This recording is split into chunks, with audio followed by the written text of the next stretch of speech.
my name's Ijeoma Oguh. I am the content creator for the blog Goodjournee, and this is my reflection color.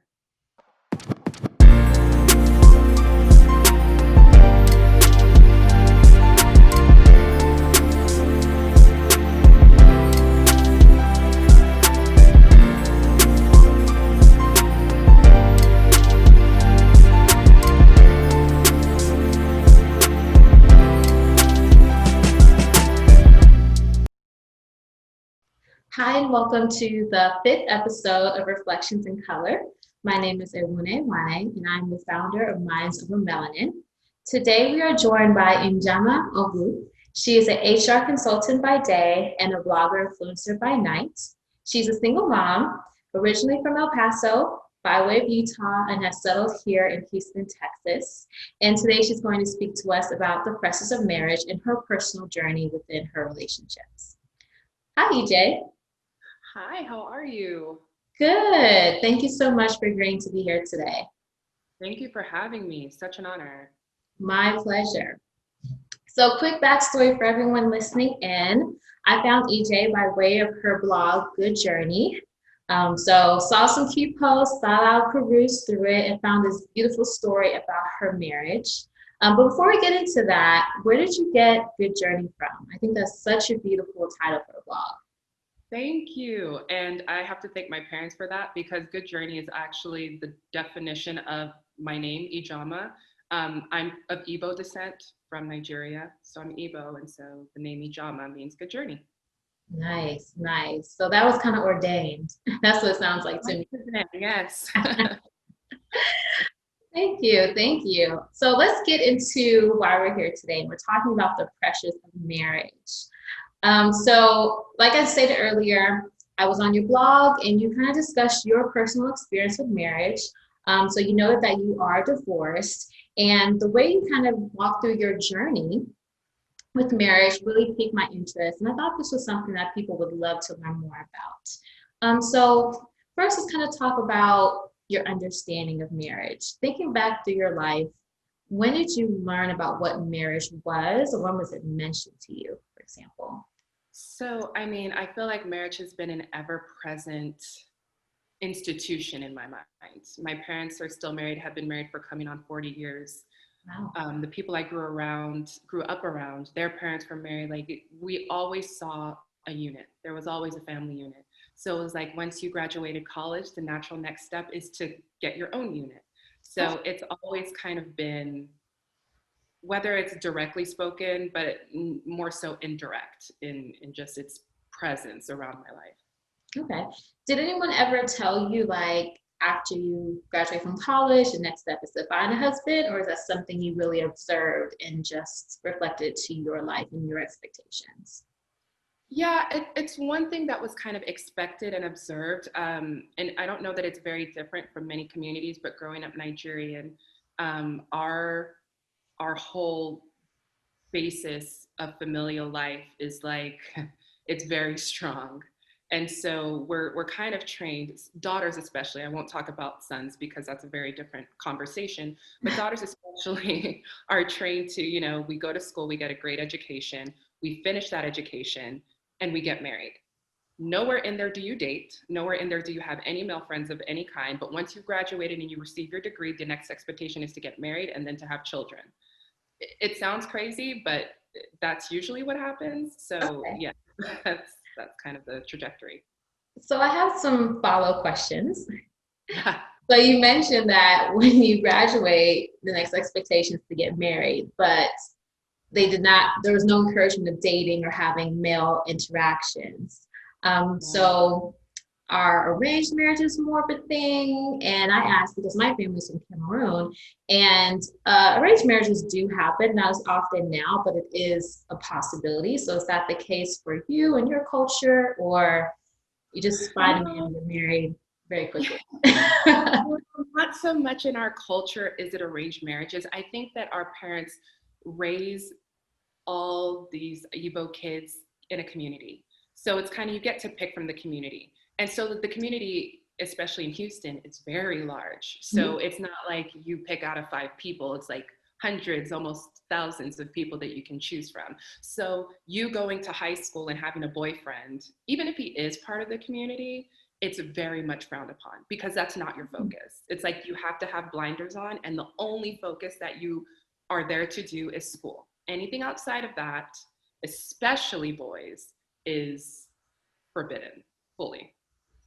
Yeah. Okay. So, I mean, when you're ready to get married, there are some situations where your mom will talk to your aunt and your aunt will talk to her friend and then something happens, but it's Mhm. not like, okay, get married to this person. It's more so, I have an introduction for you. And that just, it's a revolving door of introductions. That makes So, sense. Okay, not too bad. Thank you no. for explaining that. I'm sorry, what were you going to say? Yeah. Huh? Were you going to say something else? Oh, no, no, no. All right, so that kind of takes me to my next question. How do you learn about interacting with the other sex? If you have the blinders on and you're not dating really until you're in young adulthood, how do you learn the nuances of dating?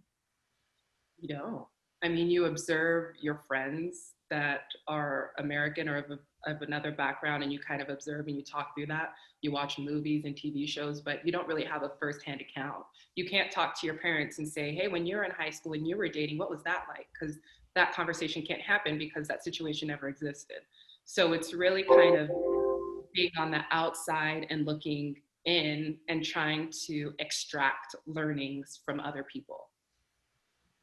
Interesting. Yeah. Interesting. Okay. And overall, do you think that's a successful strategy? Absolutely not. I Absolutely not. I mean, mean, it sounded like the blind leading the blind to me just a little bit, but I just wanted to ask. yeah, it is absolutely the blind leading the blind, and it doesn't make for making mistakes. Like when you date in high school, it's very low stakes. Like you can make mistakes, you can figure it out, you can navigate things, and if it doesn't work out, it's not a big deal. You just kind of move around. But if you're waiting to understand how you as a person operate in a relationship until you're married, the stakes are so high that it's just like if you make a mistake and it's a vital mistake and you don't even know that, like it's just, it's not the best way to teach a person. Essentially the way that they teach us is to not teach us, and that's not the way to do it, obviously. So yeah, I would not recommend at Yeah, it doesn't sound like it would go too well. all. No. Um, okay, so I'm trying to envision this process in my head. So it may sound like I'm asking the same questions, but I'm really trying to put the pieces together. Okay. So I'm just imagining someone in 22, 23 when you graduate from college. In psychology, we recognize that as emerging adulthood. So you're starting to bloom and blossom, basically, kind of become the person who you're meant to be. You've learned a little bit about yourself in college, but it's really once you leave where you start putting the pieces together. And in that sum, we kind of say that you're not a full person yet because you're still growing and putting everything together, finding yourself in your career, what you want out of your life, for example. And so, in that context, when you're pursuing a serious relationship such as marriage, how do those work together? Or maybe they did. No, it's actually really interesting you say that because I got married at 22. Right when I graduated college. That next December, I was married. So Wow. it was like everything kind of collided where I felt as though I was a woman. I was 22. I was emerging into my womanhood. I had this man that I was dating for a year. And it was the first time I had seriously dated someone, the first time I had said I loved you to somebody. And it just so collided with the ending of college, which in my mind, that's when you're supposed to get married. So it's like I had this guy, I was emerging as a woman, I just graduated college. I think this is what relationships are supposed to look like. Let's get married. And that is how kind of the big bang happened. Like all these little things that shouldn't have been connected to marriage became that because I didn't have much of a background to like identify, no, wait, figure stuff out. You don't need to be so immediate with it. It doesn't need to be one thing after another. You can take some time. Like all of those things kind of jumbled up and created the marriage that I was in. Right. Okay. or the decision to get married, essentially. Understood. Last question before we really dive into the marriage. Cool. Was it your idea or was it his idea to get married, or was it something you guys discussed? How did that proposal development process go? So it was something that both of us discussed. He was 24 and I was 22. And, we talked about after we graduated and our big plans to be millionaires and, those kind of talks that you have when you're in your young 20s. You think you know it all. And Yes. so it's just like, we make each other better. And, we're partners in this, we're partners in life. It's like me and you against the world. And so it was always the plan, probably after about 9 months or so. It was a plan to get engaged and to get married. Like, it wasn't a surprise when he proposed. There were conversations had prior to that. So it was kind of a mutual decision to do it. There was no ultimatum. There was no or anything like that. It was just us being two dumb kids that thought we knew it all, really. Okay. All right. So let's go to the marriage part, the meat of the discussion.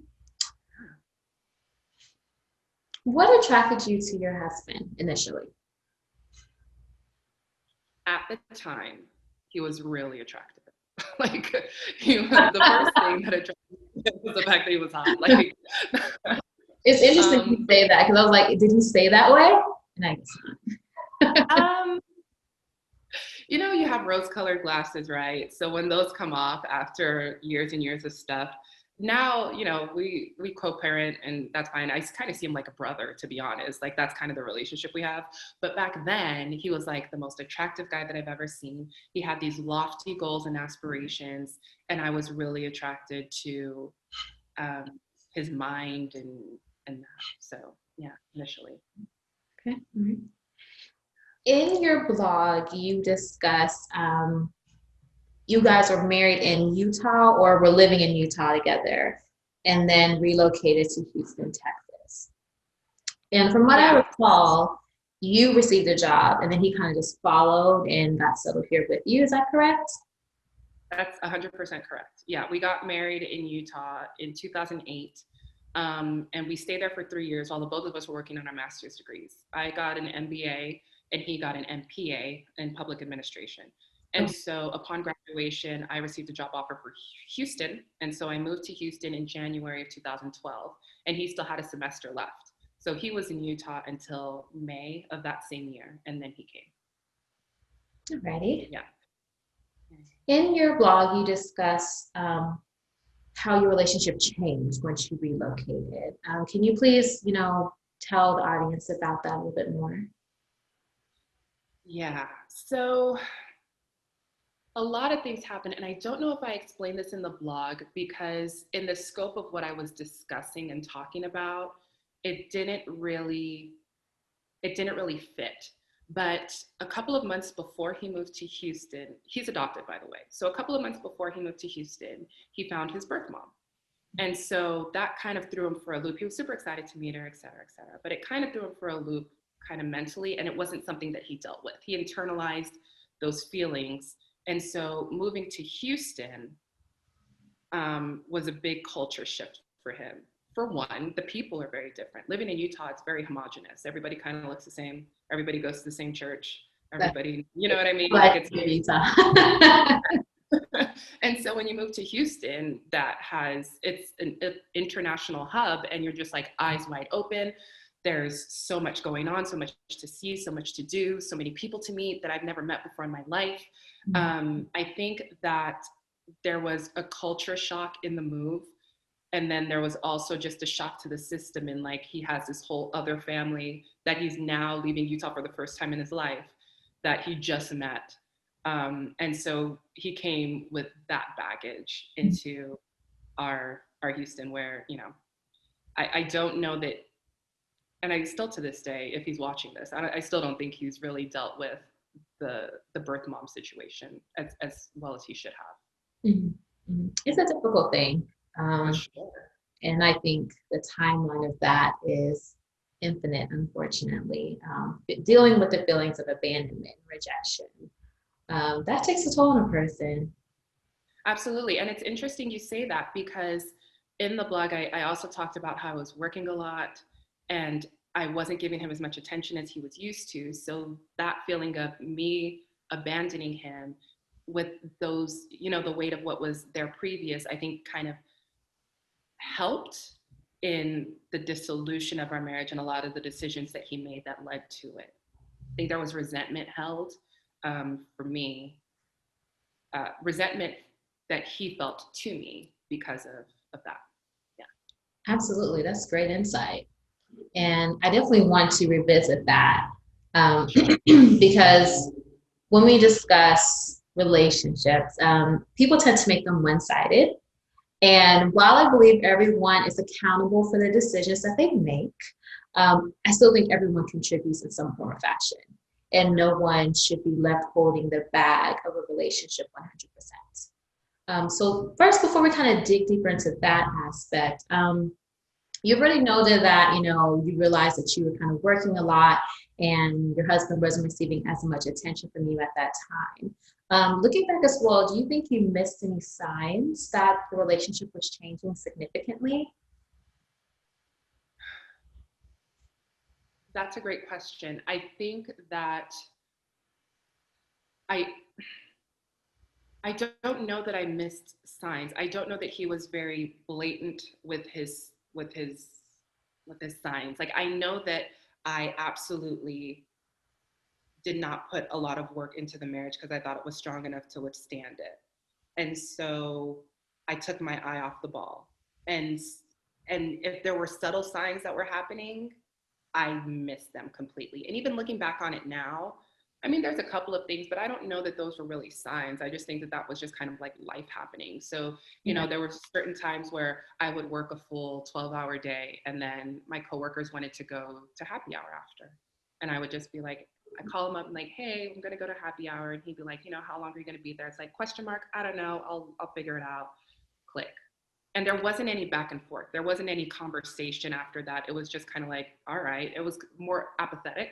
And Yeah. so that could absolutely have been a sign, but I was too focused to notice. There was no fight anymore. Okay. Okay. I like what you said about taking your eye off the ball. There's this synonym for marriage that I like to use when I do relationship counseling. I got it from a show called This Is Us. Do you watch it? Oh, I just watched the season today. Yes. I haven't watched it yet, but I plan on maybe tonight. I don't know if you remember when, who was it? There was a couple in, now I'm kind of blanking out, can't even remember. But the quote that I really enjoyed that I use in my personal practice is that marriage is like the turkey for Thanksgiving. And so you prep it and you put it in the oven and you can forget it for hours and it's perfectly fine. And you focus on other things like the sides. And when you think about the scope of life, marriage to the turkey and then work, kids, in-laws, friends, you, the dog, those are all the sides. And we spend so much time focusing on those things because we're like, oh, the turkey's good. And for the most part, it is. But at some point in time, we need to check on it. And that's what most people don't do. And what happens is you have a burnt turkey. Mm. And as good as the sides are, they cannot replace a burnt turkey. Yes. And so when you think about your relationship or marriage, that's how important it is because it's truly the center. And everything else functions well because of the turkey. Right. And once we forget that, the dinner's ruined. No one's going to eat just sides. We have to find a new turkey. And so I like that you said you took the eyes off the ball because that's something that I use with my patients that, think about your marriage as kind of being the center of your universe. And everything else rotates around it because whenever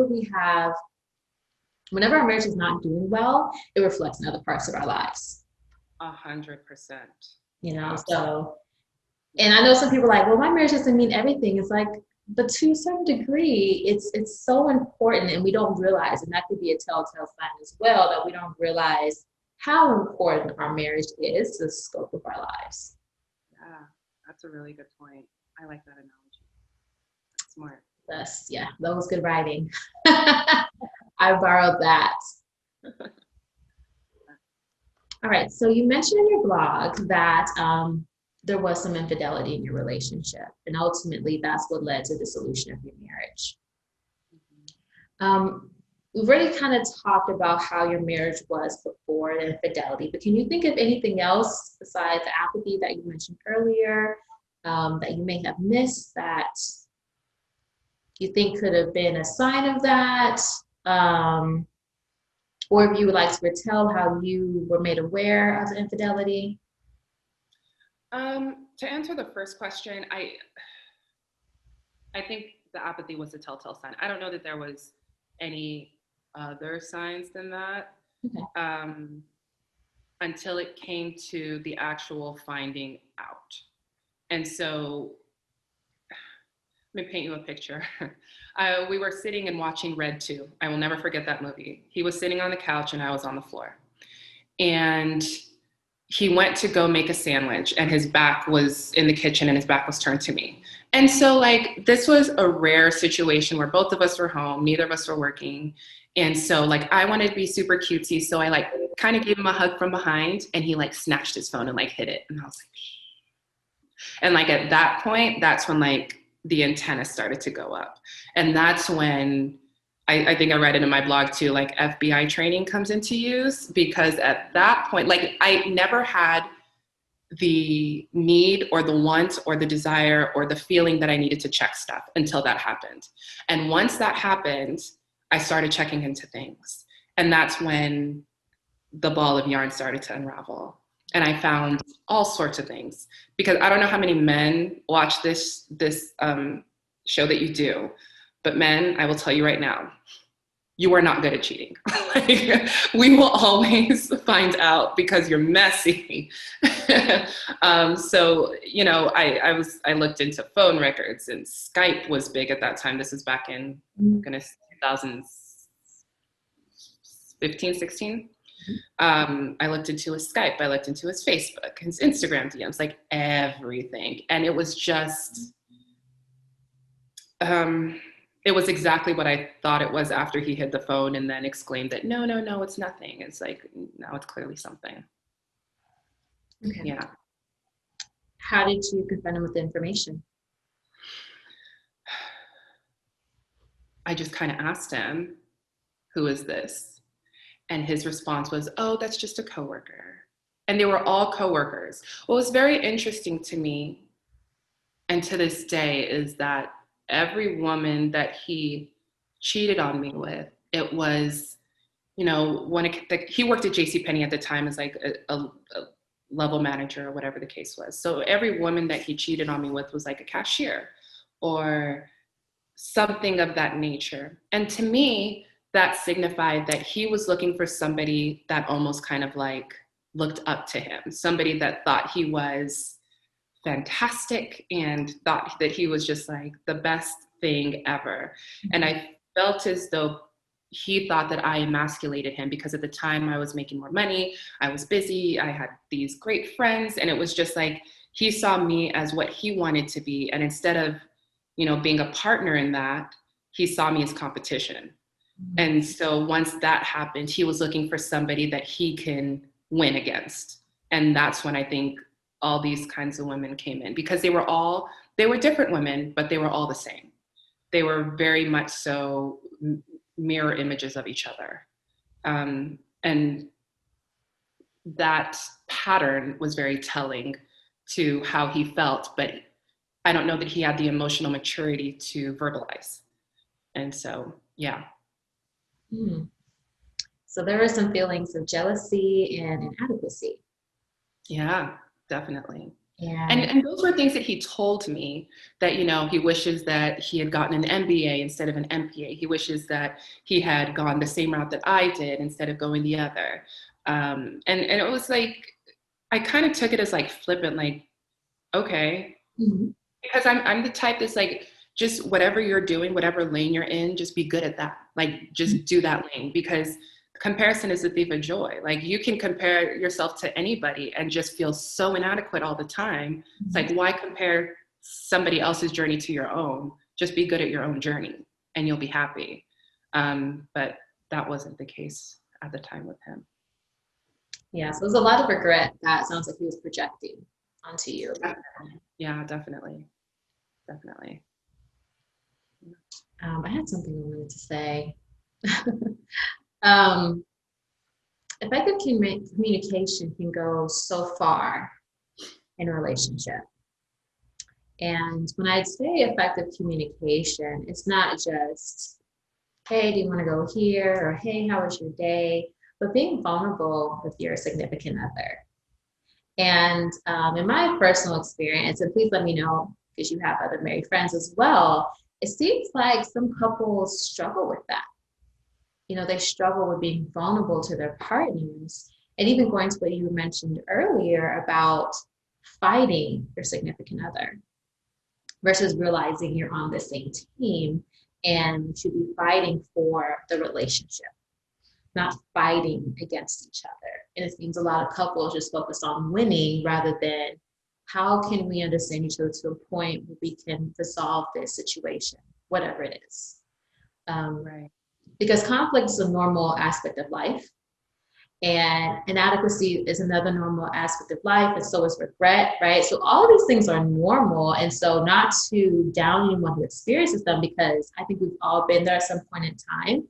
But I think that is like a big thing of talking to your partner and feeling comfortable enough to be raw in that. It's like, you know, I feel like I messed up and I have a lot of regret, and maybe a conversation could be had about go back and get an MBA. Right. Because you guys are still young, there's still a lot of time to do that. Absolutely. And I agree with you 100%. You know, people always say that communication is the backbone of a relationship, and I fully agree. And the other thing that goes hand in hand with that is trust. And not just Mhm. trust in the aspect of don't cheat on me and I trust that you will be faithful. But it's like, I trust you with my emotions. I trust that if I bear my soul out to you, that you're going to take care of that. And so I don't know that we had that level of trust, because if we did, then he would have been able to bear his soul to me and say, hey, this is how I'm feeling. And I would have, had I if given the opportunity, and if I had the emotional maturity at the time, said, okay, let's walk through it. And that's where the communication comes in. And that's where we talk and we figure things out. And if you can't do it alone, you find a therapist to help you through it. But it's very difficult to even take that step if you don't know that you need to. And so it's incumbent on the people in the relationship, in the marriage, to bear their souls and figure it out together, as opposed to competing against each other and holding things in, or bearing your soul out to somebody else, another a neutral third party that has very low stakes, because that can turn into Yeah. crazy in itself. So Yes. yeah, Yeah. Quick question. Did y'all have premarital counseling? we did. We did have premarital counseling. We Yeah, we did. It was back in 2008, but it was in the scope of the church. So it wasn't like with the licensed therapist, it was like with the church people. Hmm. That the church did. Mhm. And was communication discussed or Yeah, vulnerability, yeah, transparency? it was. All of those things were discussed. Um, but I don't know that it was recalled when it needed to be. Obviously. Because clearly. I mean, oh, therapy is one of those things. It's just like I feel like you need to get tune-ups. You can't just do it once and then it's like, okay, I'm good. It's like that therapy that we had was 5 years previous, and we had not done anything since. There was no homework done. It was just kind of life was happening, and the Right. turkey was in the oven and it was slowly burning. But Yes, yeah. yes. Thanks for throwing in that example. I appreciate that. Exactly. I agree wholeheartedly. Premarital counseling is wonderful because it definitely helps to identify any gaps in the relationship, as well as offer some strategies on how to resolve those. And one of those could be ending the relationship, but often not. But I do agree with you. Tune-ups are so needed. And that's something I really stress to people is that your growth and involvement is an everlasting process. And especially, you know, for you and your husband at the time, you were literally in development because of your age and where you were in life. You were constantly changing. And one thing I've learned about marriage is you can know this person, but we still grow throughout our lives. And you're literally committing to marrying a new person every year, every couple of months, or even every day. And with that, there's going to be some bumps. And that's why tune-ups are necessary. Like you said, sometimes we can't figure things out on our own. There's no shame in that. And you have an unbiased person who is there to kind of help you figure things out and offer some solutions as well. But I think some people mainly go to marital counseling when the relationship is dissolving rapidly. Right. And I fear it's too late at that time. Because like you said, the turkey's already dry. Right. But we can't save a dry turkey. You know, we want to catch it a little early by periodic check-ins. Open the oven, look inside. How is it looking? It's getting a little dry. Okay, let's put some juice on it. Right. Versus at the end, like, oh man, we haven't checked in the turkey in 3 hours, and now we have this situation. 100%. So you mentioned there were several women, or quite a few women. How were you remaining committed to the relationship upon the new discoveries of other alternative partners?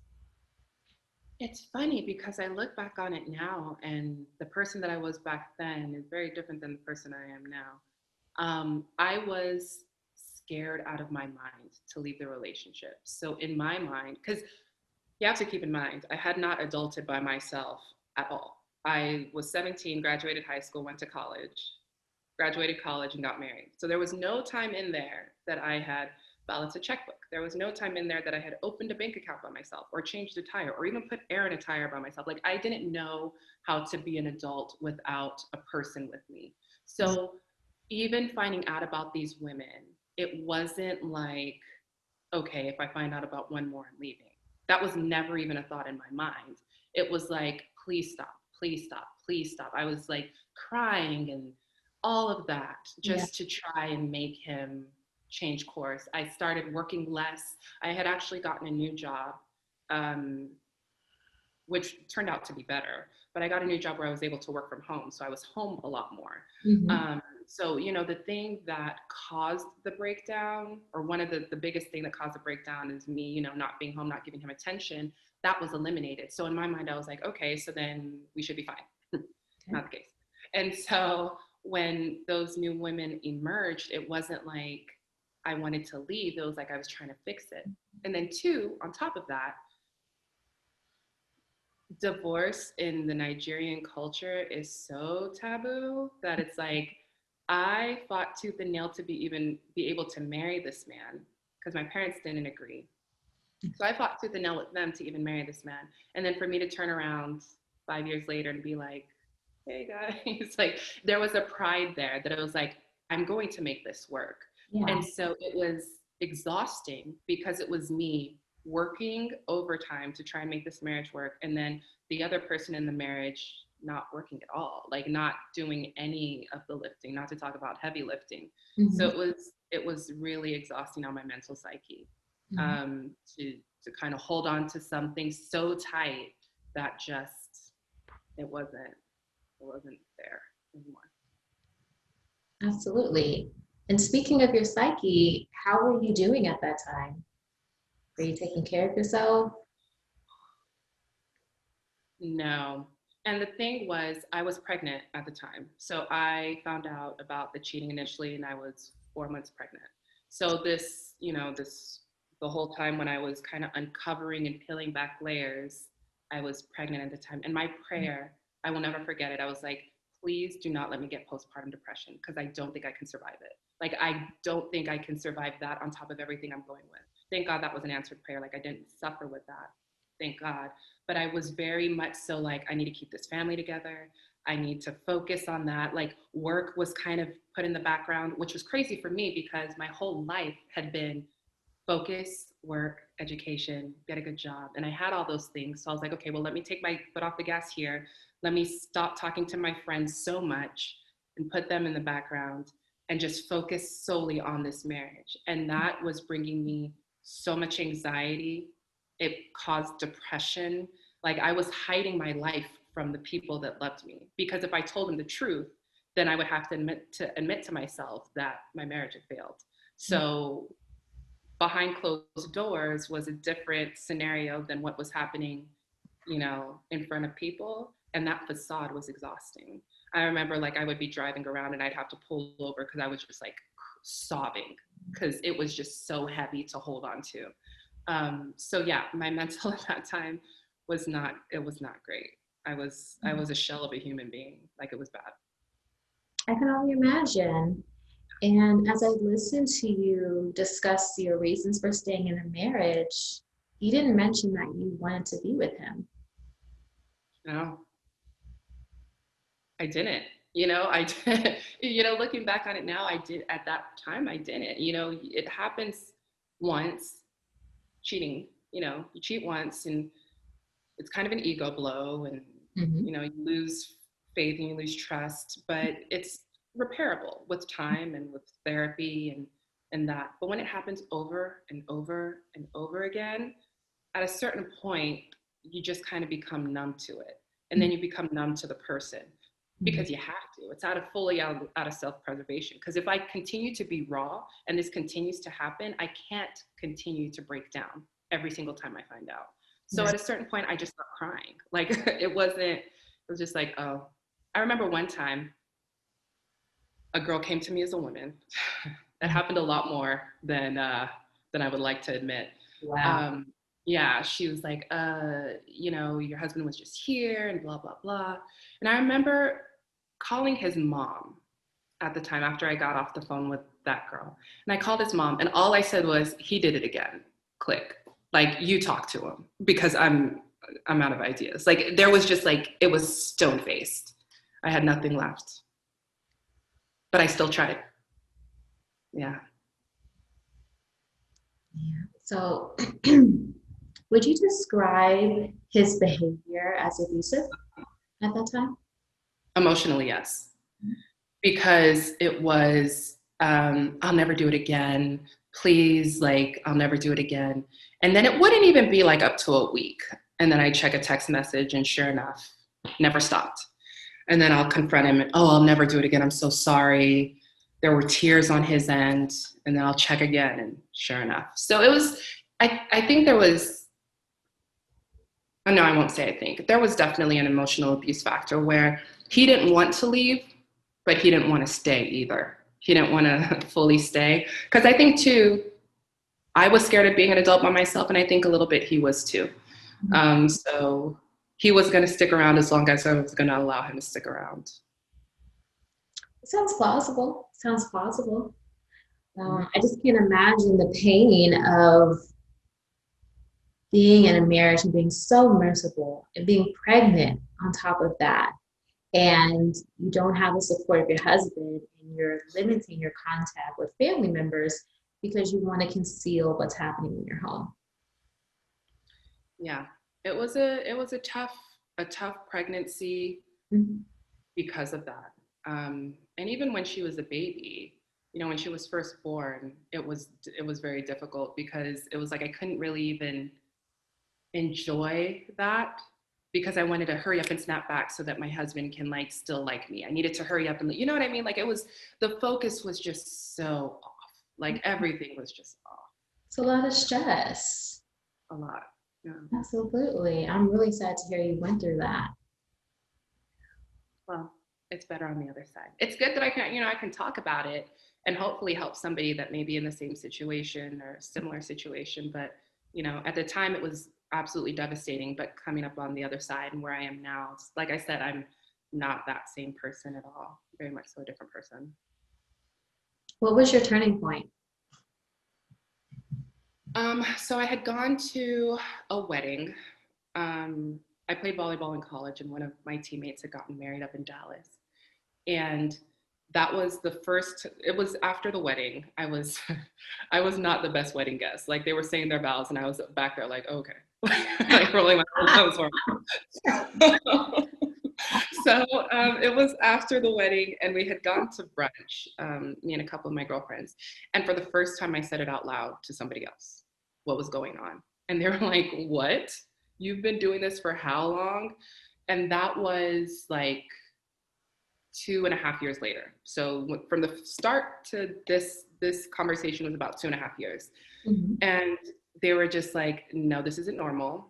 And this is what we recommend you should do. And they were like, go, write out all that you feel, write out, that you are going to want to keep trying to keep your family together. But if your aim is to continue cheating, then please leave me alone. And so I wrote that letter and I sent it to him via email. And his response was just like, okay, let's get divorced. And I was like, oh, okay. And honestly, it was like I can stop now, like I can relax. And so it was like I was able to breathe finally. And then 60 days later, divorced. Okay. So you wrote this letter, sent him an email. Were you hoping he would say, let's work it out, or you in the back of your mind like, I really want him to like agree to this so we don't have to fight about it anymore? Yeah, the latter. I was hoping that he would just let me go. Okay. I think, and I don't want to sound callous, but I think a little part of me would have wanted him to fight, but that's just my ego talking, because I don't know that I would have stayed at that point. Because my daughter was a little bit older, she was more cognizant of things that were going on, and we never like verbally fought in the house, but the energy was just ugh. Yeah. And so I just at that point I kind of was like, I got to think about my kid, and this, I know that staying together in this environment is not what is best for her. So yeah. Okay. I was okay for that. How did your family respond to that? So I know divorce was not welcome. How did they respond to that news? So it was kind of a different situation where my mom had come into town from El Paso and we were driving around in the car. I still hadn't told him yet, but moms can tell that something's off. And she asked me, she's like, what's wrong? And I just started to cry. And then I told her what had been going on. And then she ended up telling my dad. And I was petrified. I was so scared. She ended up telling my dad. And this was before the wedding, probably like, I want to say either that week of the wedding or a week before, because I remember my mom came into town to watch my baby while I went to Dallas. So it was they were very close together. And I remember my mom told my dad, and my dad pulled me to the side, and he's like, it's okay. And then at that point, I was like, okay. So then I think once again, the different pieces of things coming together, me talking to my parents and talking with my friends and opening up to people, and people not judging me, but kind of giving me sound advice or giving me like a hug when I needed it, gave me the courage to stop fighting a fight that was already done. It's like it all just kind of worked out. Yeah. So once you allowed your support system to support you. Yeah. And that's the biggest takeaway, that it's just like, and I made a post on Instagram today just about friends and how important friends are in your life, and how, choosing of your circle is so important. And like at times like this, when it's not all about brunches and shopping and wine nights, and it's about like life is happening, you need an army behind you. You need soldiers behind you. And so like my people, they came full force. They helped, definitely. And the post was about being intentional with the people you allow into your life. 100%. Looking at all the qualities and making sure, is this a person that I want with me in my darkest hour? Like you. Yeah. Yeah. I think that when we're younger, our friend group is based on proximity. So go to the same school, or our parents are friends. And so because we're in each other's sphere, let's just hang out. But as you get older, that's not the best way to choose your tribe. Like the best way is just, you have the same core values. They root for you when things are going great. They give you sound advice, like, those kind of things that you would look for in a spouse, like those kind of things that you would look for in a person that you want to spend the rest of your life with. Why not try and find the same kind of qualities in the people that you have around you all the time. Like, it just makes sense. Absolutely. I like the way you frame that. Some people, they put a lot of effort into finding their spouse and not so much with their friends. And your friend is just as important as your spouse. I mean, apples to oranges. Yeah. But they're important too, and they're very influential as well. And like you said, like this is a person who can support you. So you need a support, you know, to build yourself up enough to really be honest about what you needed for yourself and having demanding respect for yourself. And having those friends remind you who you are. Like, this is not you. This is not okay. You don't deserve that type of treatment, right? And letting someone kind of build you up. So it's really good to have those people ready for you, ready to fight for you. Absolutely. Absolutely. Yeah. All right, so you got divorced 60 days, really fast. Yeah. And you mentioned that, you know, being so young, getting married, and really not having any time alone as an adult was one of the reasons that made you stay in the relationship, as well as some stigma associated with getting a divorce. Have you experienced any of that stigma now that you've been divorced? I'm not sure how long you've been divorced now. It's been 3.5 years since I've been divorced. No, I have not experienced the stigma that I was so afraid of. I thought that because when I got divorced, I was 30 years old. I was like, so I'm 30, I have this kid now, nobody's gonna wanna date me. False. My parents and their friends are gonna look down upon me. False. Like, all of those things that I was like, I'm gonna be alone forever. False. Like, just one thing after another was completely knocked down. And it's just like, I built this whole world in my head, this divorced world that was scary and it was lonely and nobody was around. And the funny thing is at the darkest points in my marriage towards the end, that was the world I was currently living in. And when I got out of it, it was like a whole different, beautiful, wonderful, I have all this time to do a whole bunch of different things. Like, it was just night and day. And the thing that I was the most afraid of, I was currently living in. So it's just like, once I got out of that, I was able to see the world in a more optimistic view. Yeah. And it wasn't not nearly as scary as I thought it was going to be. Yeah. We have this thing called mental filtering in psychology, a phrase. And what it means is based on how we're feeling at a certain time, if we're depressed, for example, it's kind of like having depression goggles. And that's literally all you can see is negative things in your environment. And so it sounds like for you, it's something similar. You're going through something so tragic and so devastating that you really couldn't see anything else. And I think that can be a takeaway from people who are in a situation similar to what you were in, is, you know, take those goggles off and recognize that everything will not always be bad. It is literally impossible for everything to be terrible.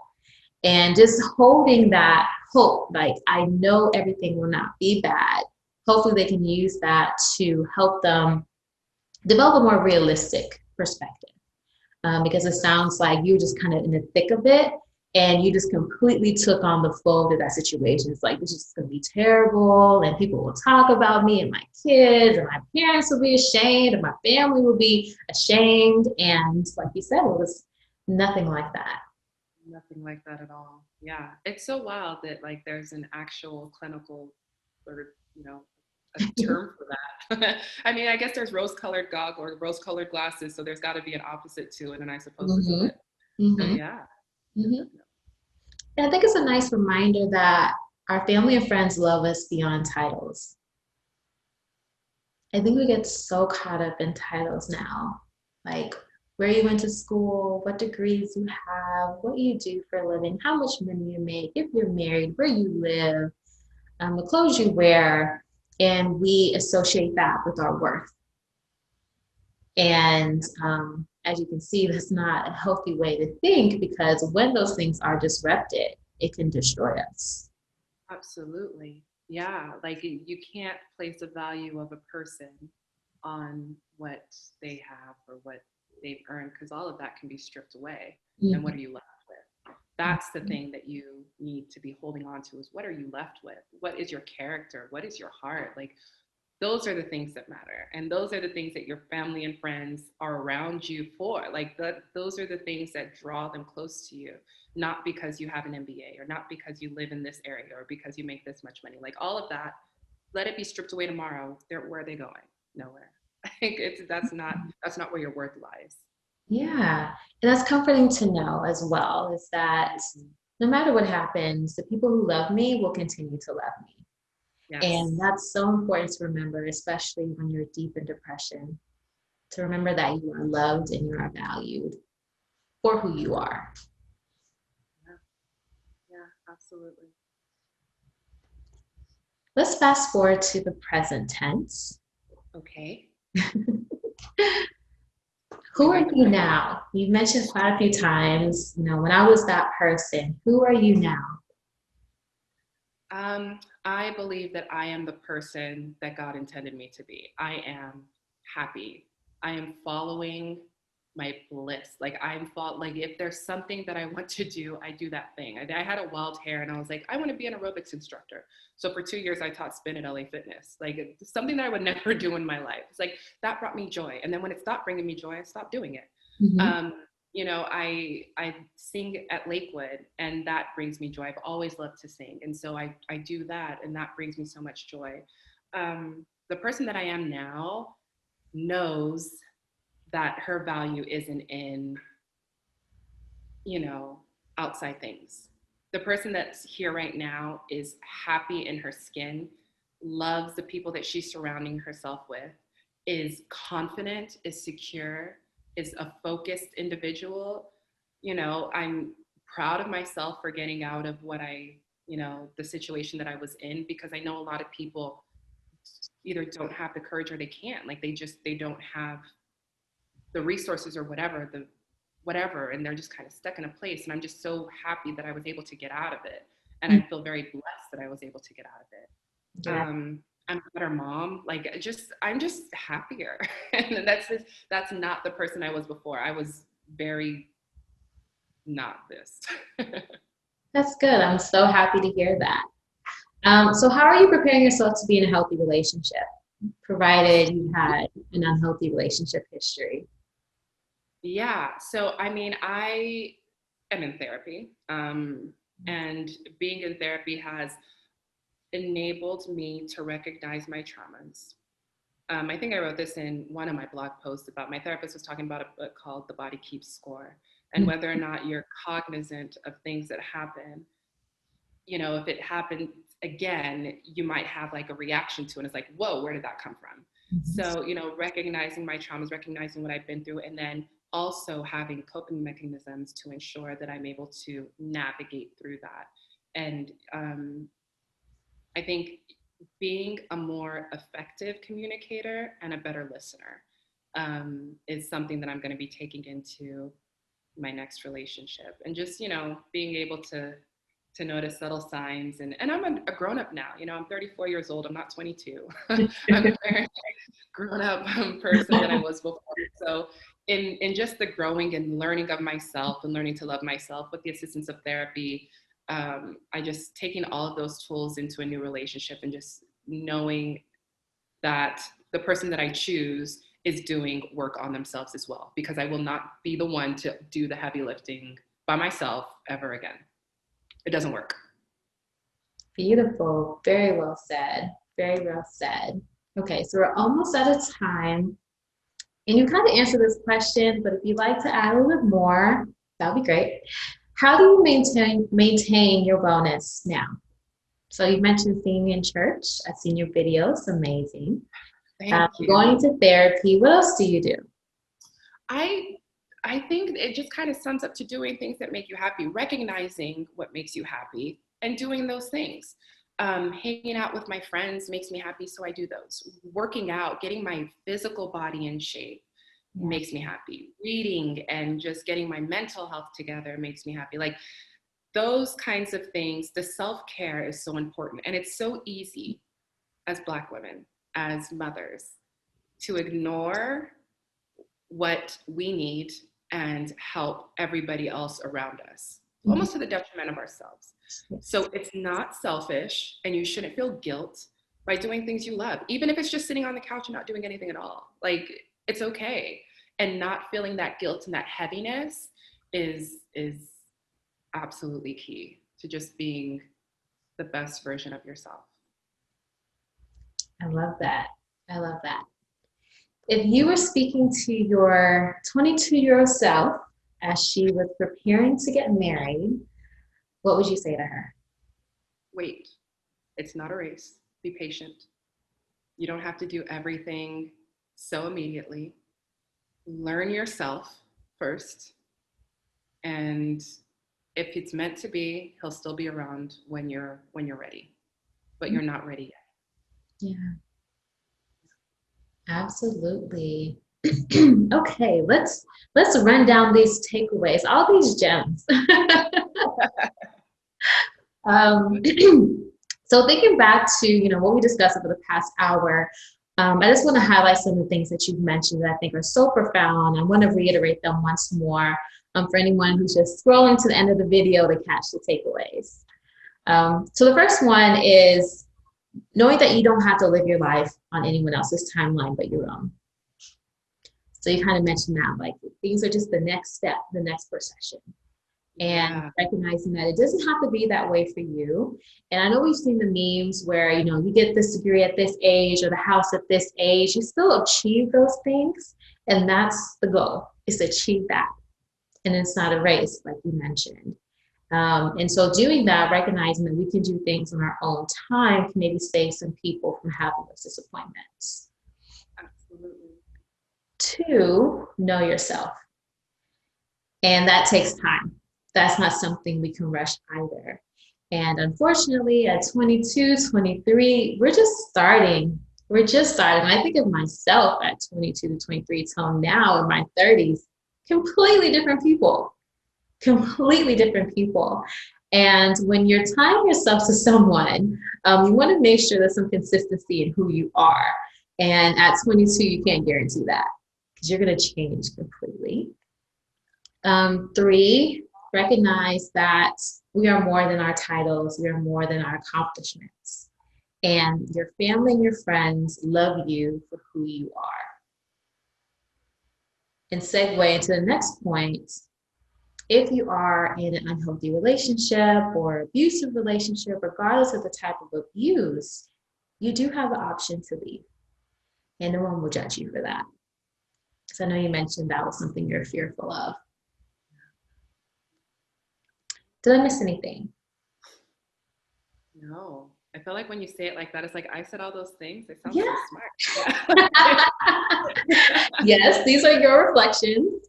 You also mentioned therapy, doing the work on yourself. I love that therapy has become more normalized over the past 10 years. And not just because I'm a therapist, but because people are really coming into themselves. Because sometimes we allow the world to tell us who we are and who we should be. And we become a shell of ourselves, like you mentioned. And with therapy, we really get to do the work and really figure out, who do I want to be and how do I want to get there? And I think that's something that can really help us resolving some past traumas, as well as kind of preparing for the future, because we never know what it holds. And the rose-colored glasses instead of the depression goggles. Yes. Remember that nothing will ever be all bad. It's unrealistic. There's going to be some good there, and we just have to find it. And just being open to that possibility will go really far, especially when we're in a very compromising position. And last one, the effective communication. So communicating to understand, listening to understand. They both, go hand in hand. And I'm sorry, not the last one. This is the last one. Marriage is like a Thanksgiving dinner. Do not forget the turkey. Be sure to check on the turkey periodically, the turkey, i.e. your marriage, by going to therapy checkups, while you are managing the sides, which are the other aspects of life, like work, kids, family, etc. Okay, that was amazing. I love that. Thank you so much for having me. This Thank was you really for being here. I really enjoyed having you, hearing your story. So, where can we find you? I've been referencing this blog. Where can people find this blog? Thank you. So the blog is called Goodjournee. You can find it on goodjourney.com. It's spelled with two E's, no Y. That one was already taken. The domain was taken. So it's Goodjournee, two E's. Same on Instagram, on Facebook. I think I'm on Twitter too. It's all the same, Goodjournee. Try and make it easy for everybody. But yes, that's where you can find me. Thank you. Thank you so much, EJ. It was such a pleasure to have you. And if you are interested in resources for how to communicate effectively, as well as signs and symptoms of healthy relationships versus unhealthy relationships, please tune to mindsovermelanin.com.